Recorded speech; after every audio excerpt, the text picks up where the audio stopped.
मालवण में छत्रपति शिवाजी महाराज की मूर्ति ढहने के मामले में प्रधानमंत्री नरेंद्र मोदी ने देर से ही सही शिव भक्तों से माफी मांगी है, लेकिन अब माफी मांगने से कुछ हासिल नहीं होगा।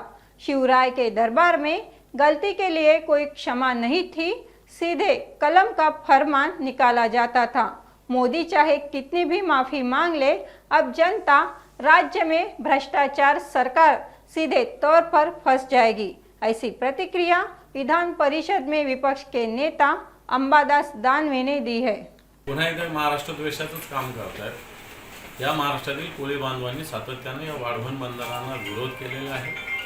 एवढा विरोध असूनही आज पुन्हा एकदा हे वाढवण बंदराच्या भूमिपूजनाला मोदीजी आलेले आहेत। और त्या कोळी बांधवांचं एक प्रकारे हितावर वरवंटा फिरवण्याचा प्रकार नरेंद्र मोदीजी करतात। असं होत असताना छत्रपती शिवरायांचा पुतळा यांच्याच सरकारच्या हाताने जो बांधलेला पुतळा हा पडलेला आहे।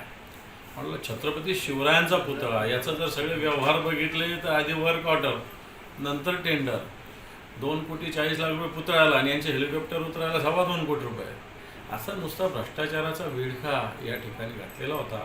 आणि मला वाटतं अतिशय उशिरा माफी मागितली, पण तो माफीनं या ठिकाणी माफी नसते, छत्रपती शिवरायांचा आहे, माफी बिलकुल नसते। इथं कलमच केलं जातं छत्रपती शिवरायांच्या शिवशाहीमध्ये। मला वाटतं तसंच कलम मोदीजींच्या सरकारचं या महाराष्ट्रातील जनता केल्याशिवाय राहणार नाही।